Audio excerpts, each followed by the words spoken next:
The Prophet Yusuf alayhi salam, Part 3. The King's Dream. The king of Egypt had a strange dream.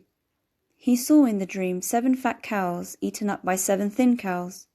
The king also saw 7 green ears of corn, then 7 withered ears. The king was puzzled by this strange dream and asked his companions what it meant, but they only said, "It is nothing.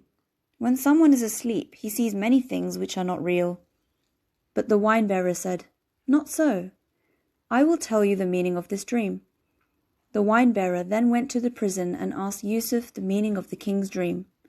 Yusuf was noble and generous, kind and understanding to Allah's creatures. He not only explained the meaning of the dream, he also explained what should be done about it.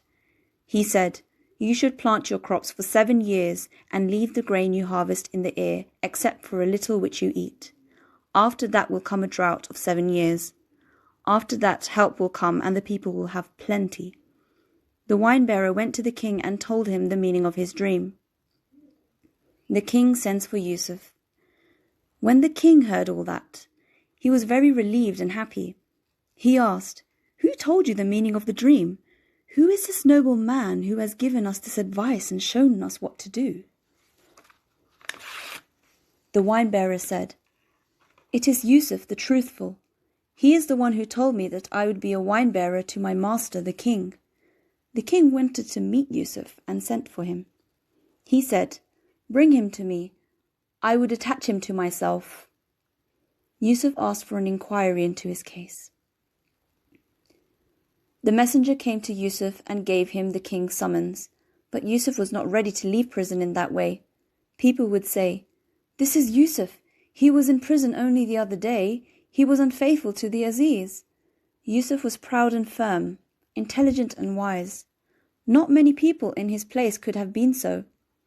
If they had been, as Yusuf was, in prison for many years, and then a messenger from the king had come to them and said, "The king has summoned you and is waiting for you," they would have rushed to leave the prison. But Yusuf told the king's messenger, "Before I leave prison, I want an inquiry into my case." The king ordered an investigation into Yusuf's case, and this proved that Yusuf was innocent. So Yusuf left prison, an innocent man. The king received him with an honor.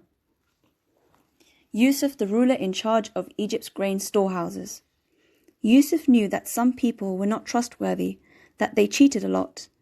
In Egypt, there were many storehouses for grain, but there was no grain in them. They were empty because the people who ran them were not trustworthy. They did not fear Allah.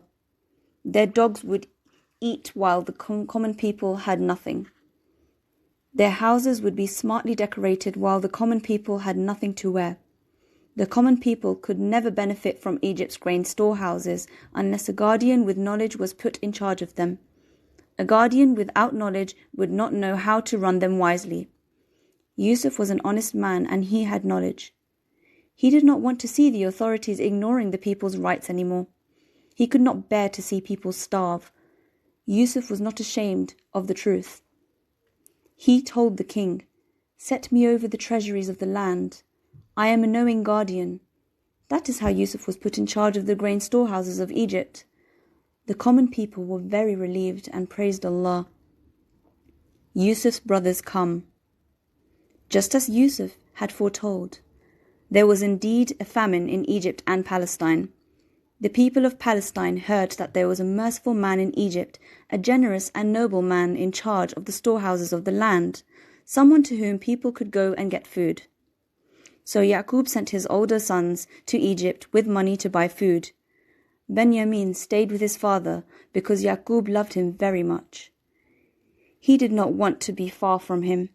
Yaqub was afraid for him as he had been afraid for Yusuf.